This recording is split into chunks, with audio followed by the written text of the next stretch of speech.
সারা দেশের সাথে রাজ্য বৃহস্পতিবার থেকে বিকশিত কৃষি সংকল্প অভিযান কর্মসূচি শুরু হচ্ছে।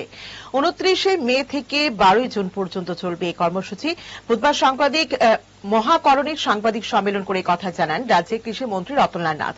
29 মে থেকে 12 জুন পর্যন্ত সময়কালের মধ্যে 1, 7 এবং 8 জুন এই 3 দিন বাদে বাকি দিনগুলিতে রাজ্যের 864টা স্থানে অনুষ্ঠিত হবে এই বিকশিত কৃষি সংকল্প অভিযান কর্মসূচি বলে এদিন সাংবাদিক সম্মেলন থেকে জানান রাজ্যের কৃষিমন্ত্রী।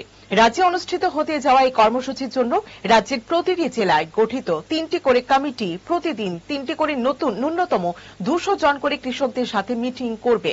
এদিন সাংবাদিক সম্মেলনে জানান রতনবাবু। গোটা কর্মসূচি নিয়ে সাংবাদিক সম্মেলনে আরো বিস্তারিত জানান তিনি। প্রতিটি টিমের সাথে একটি করে রথ থাকবে।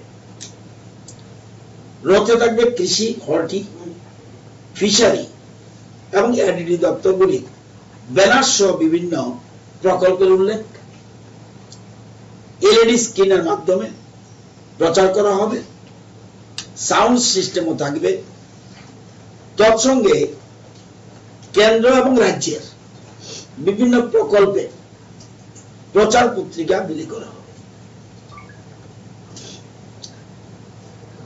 প্রথম দিনের সভায় কালকে শুরু হচ্ছে। মাননীয় মুখ্যমন্ত্রী বিশ্রামগঞ্জে একটা প্রথম অনুষ্ঠানে থাকবেন। সেখানে এবং শুধু মুখ্যমন্ত্রী নয়, সারা রাজ্যে যে কোনো সভায় এই যে 72টা মিটিং হচ্ছে, 864টা মিটিং হচ্ছে, কোনো না কোনো মন্ত্রী, কোনো না কোনো বিধায়ক, কোনো না কোনো এমডিসি, জেলা সভাধিপতি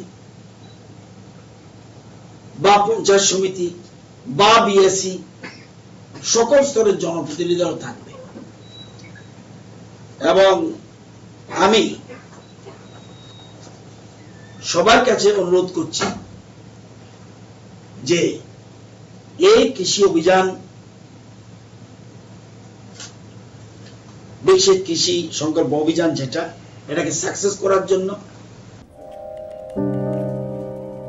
মাসিমণি কেমন এটা?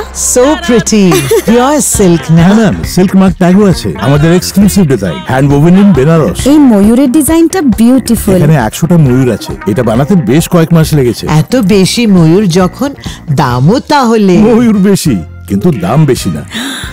এখন mister Kishore, I love you even more. Hand woven pure silk sarees by Taneira, a Tata product.